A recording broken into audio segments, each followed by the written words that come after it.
Este é o Conexão Futura, aqui na tela do seu canal Futura, e não deixe de acessar também o nosso site, que eu vou colocar para você na tela, futura.org.br, o espaço na web, para você saber tudo sobre a nossa programação.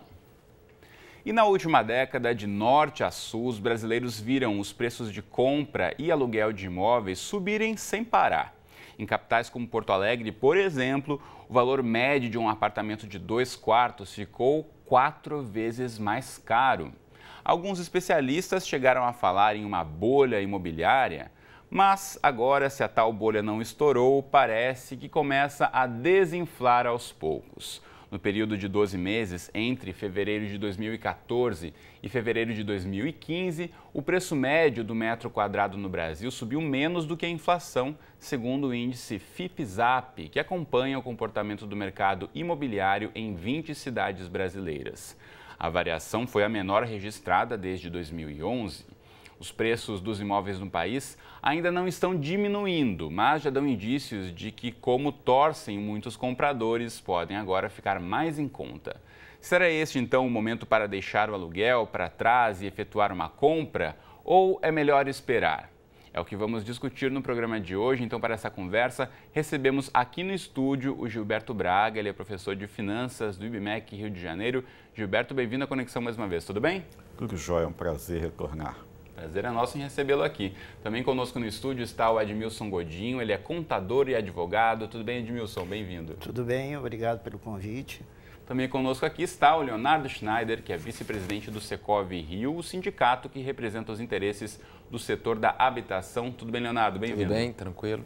Obrigado pelo convite. E você em casa, como sempre, também é nosso convidado, então aproveite aí para tirar todas as suas dúvidas sobre mercado imobiliário.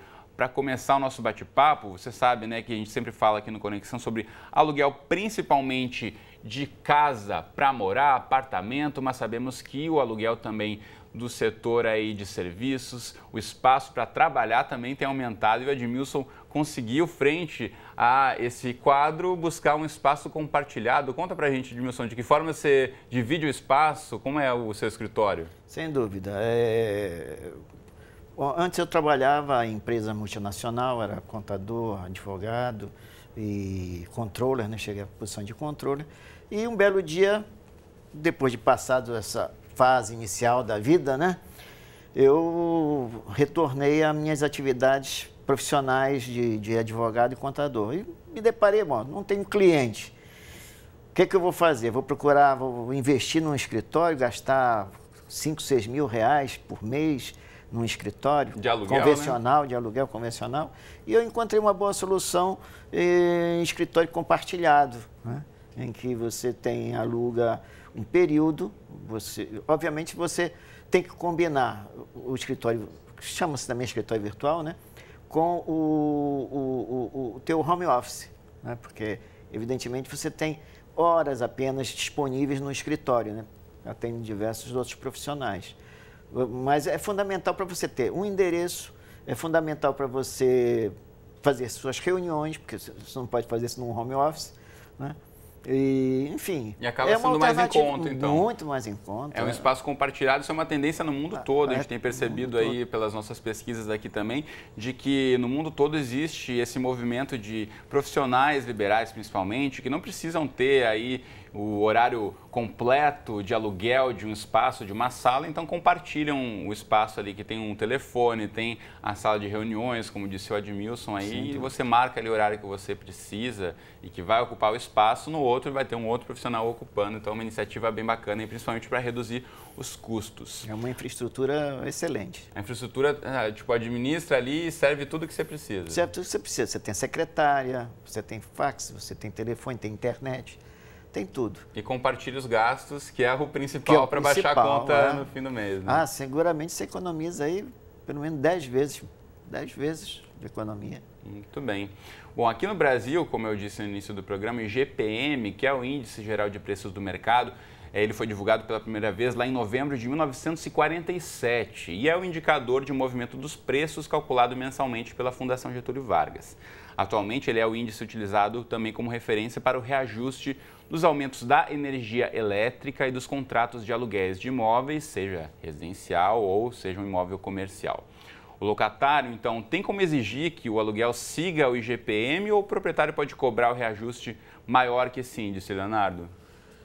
Vamos lá.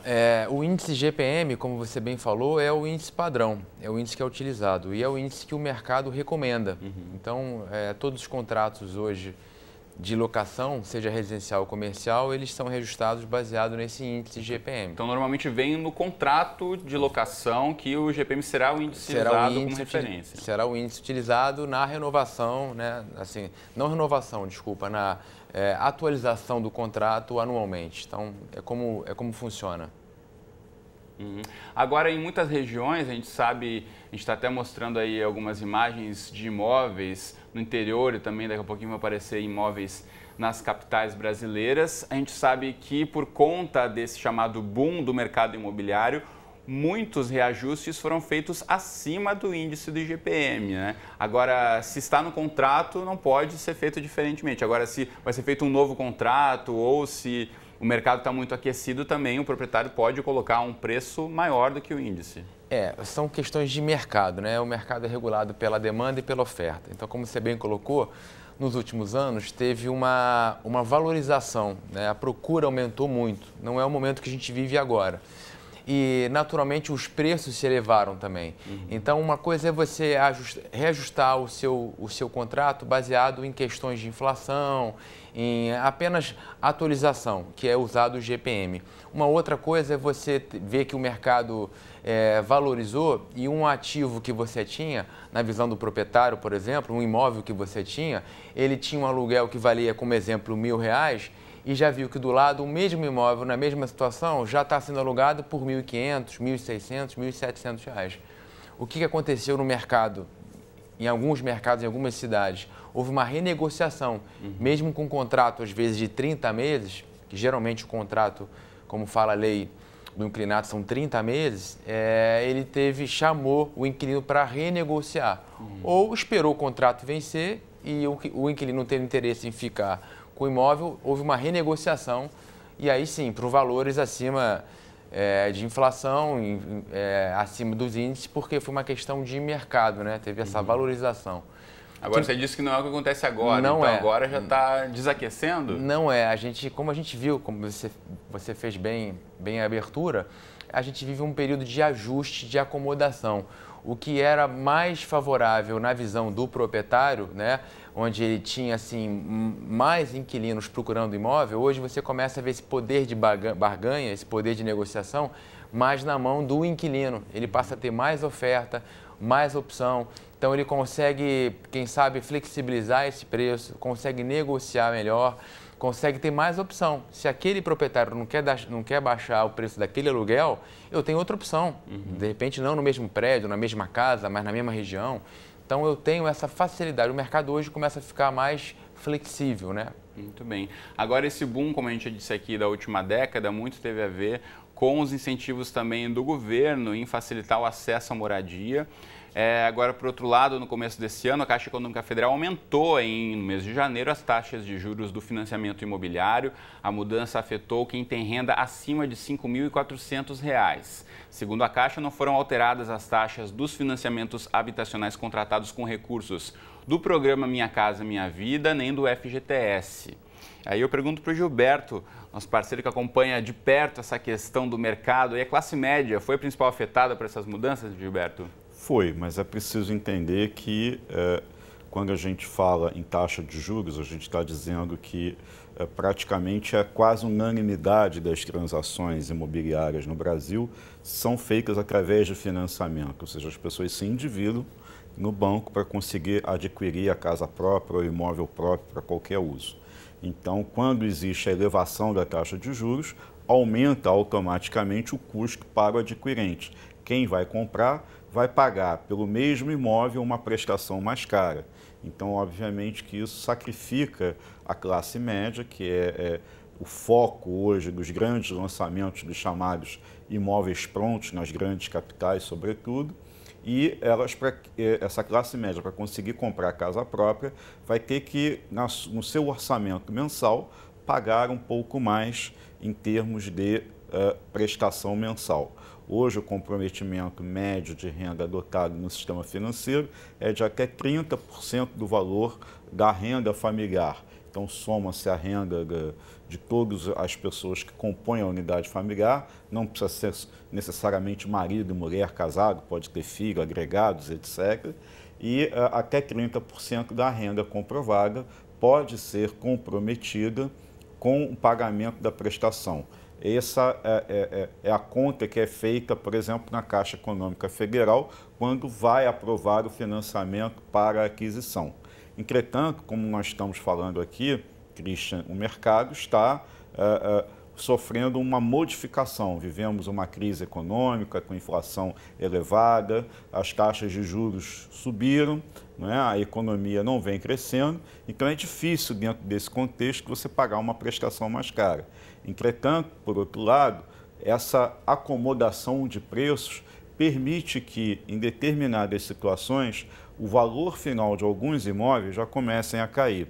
Então, se por um lado os juros subiram, por outro lado o valor total do imóvel cai e, num certo sentido, se a pessoa procurar bem, ela consegue compensar uma taxa de juros maior com a aquisição de um imóvel com preço mais baixo em relação à média que ele vinha sendo ofertado há alguns meses atrás. Então, pelo que você está dizendo, pode ser uma oportunidade agora, a partir desse momento que o mercado está um pouco mais desaquecido, de encontrar, de repente, um apartamento, uma casa com valor um pouco menor, apesar da taxa mais alta. Isso. Na verdade, a aquisição da compra da casa própria, ela é sempre uma questão de oportunidade.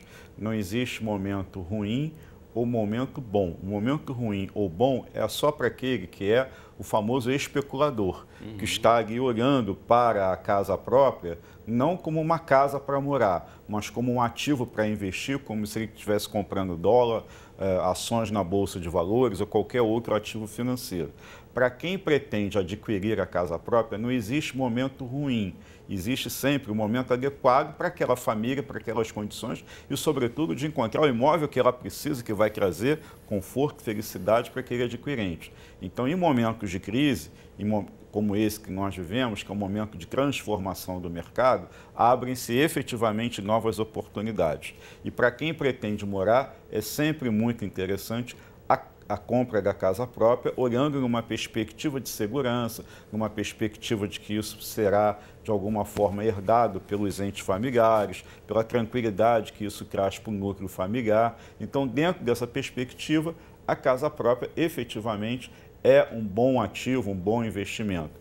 Para quem vai especular, por outro lado, é um momento ruim, há uma sobreoferta no Rio de Janeiro e nas principais capitais do Brasil, sobretudo por conta de muita facilidade de financiamentos que nos últimos anos foram dados. Em determinado momento, as taxas de juros estavam muito baratas, então as pessoas compravam financiado, sobretudo na planta, e assim que o imóvel ficava pronto, elas ofertavam ou alugavam com facilidade esses imóveis no mercado. E a gente tem acompanhado aí que tem muito apartamento recém-construído que está para ser alugado, que está vago, exatamente por isso, esse movimento que o Gilberto fala aqui, né? Muitas construções foram feitas e não tem agora quem tem aí o cacife para bancar, seja o apartamento, uma casa ou mesmo salas comerciais. Tem muitas aqui no Rio de Janeiro, por exemplo, que estão vagas. Agora, como eu falei para você, o IGPM é esse índice que regula o aluguel. Então, eu vou mostrar para você aí no site da FGV, o Instituto Brasileiro de Economia, no IBRE. Você pode buscar as informações aí para você se inteirar um pouco mais sobre as prévias do IGPM. Aqui tem os índices de março indicando um avanço e muitas outras tendências da economia, numa linguagem bem fácil para você de casa também saber um pouco mais sobre a economia brasileira, já que falamos aqui tanto sobre esse assunto ao longo desses primeiros meses do ano no Conexão, já que vivemos um momento de crise, Gilberto já alertou isso também, então entre aí no site da Fundação Getúlio Vargas para entender um pouquinho mais de economia. Agora, Edmilson, o seu contrato, por ser um esquema diferente também, né? Você não aluga o espaço todo. Como é feito esse reajuste? Você tem um período também de 30 meses, como o Leonardo disse. Quais as diferenças de um contrato como o esquema que você fez para o seu escritório virtual? Bom, é negociável, né? Porque tudo também depende muito da oferta e procura, né? Esse que é fundamental. Como os contratos seguem, em princípio, a mesma metodologia dos escritórios tradicionais, né, da forma tradicional de alugar. Então, também segue basicamente o IGPM, né? Mas muito negociável também, porque depende muito da condição de cada pessoa. Muito bem. Agora eu mostro para você de casa o site do Secov, aqui do Rio, que é o sindicato do setor da habitação, secovrio.com.br, mas você que nos acompanha aí de outras partes do Brasil, Secov é a sigla que normalmente representa o sindicato do setor imobiliário em todos os lugares. Tem Secov de São Paulo, Secov de Minas, de Porto Alegre, enfim, você pode buscar aí para saber as informações do que está rolando no mercado imobiliário na sua região. Leonardo, o mercado, como você disse, não está tão aquecido como já esteve meses atrás. O Gilberto já falou um pouquinho que pode ter uma oportunidade, eventualmente, para quem está querendo, de fato, comprar a primeira casa própria para a família. Como é que você que lida diretamente com as demandas do setor imobiliário, e eu disse também, né, muitas construções foram feitas, muitos apartamentos vagos, pode ser um momento aí para o pessoal ficar atento e procurar uma boa oportunidade de compra? A gente vive um momento de ajuste, né? Isso foi reflexo dessa valorização que a gente teve nos últimos 4 anos. O imóvel, acho que como ele bem colocou o Gilberto, depende do que você quer, quais são os motivos que você quer aquele imóvel, né? Para que você está comprando? Você está comprando para investimento, você está comprando para casa própria? É certo que essa valorização que aconteceu no mercado nesses últimos 5 anos, esses percentuais não vão acontecer nos próximos 5, nos próximos 24 meses ou 36 meses.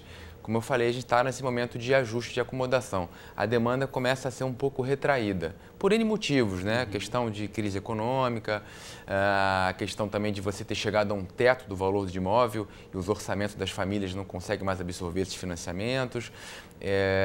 A própria situação que a gente vive hoje no país, a alta do dólar. Então, as pessoas estão mais retraídas para fazer esses investimentos. Se você está pensando numa questão de investimento, comprar imóvel para investimento, podem existir sim oportunidades. Hoje você tem algumas ofertas, algumas construtoras que lançaram, né, e que elas estão com estoque muito cheio e elas estão precisando entregar esses estoques, vender esses estoques, né? Elas precisam reduzir para poder faturar, né? Então começa uma temporada, que a gente pode falar assim, de descontos, de promoções, que é raro você encontrar no setor de construção civil, né? Assim, promoções e descontos como você faz num comércio em geral. A gente fazendo uma comparação, por exemplo, no começo do ano, acompanhamos aí por conta da crise econômica a baixa na venda de automóveis, né?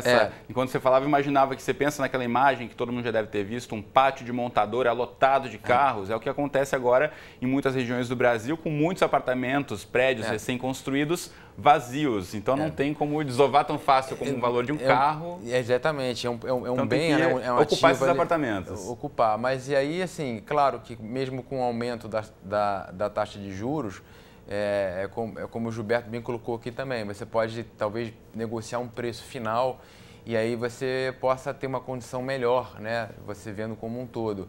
E se você realmente gosta de investir em imóvel, porque imóvel tem toda uma questão de sucessão patrimonial, de uma questão de você gosta de ter um ativo, um tijolo, ter uma segurança, de ter um RGI, uma escritura.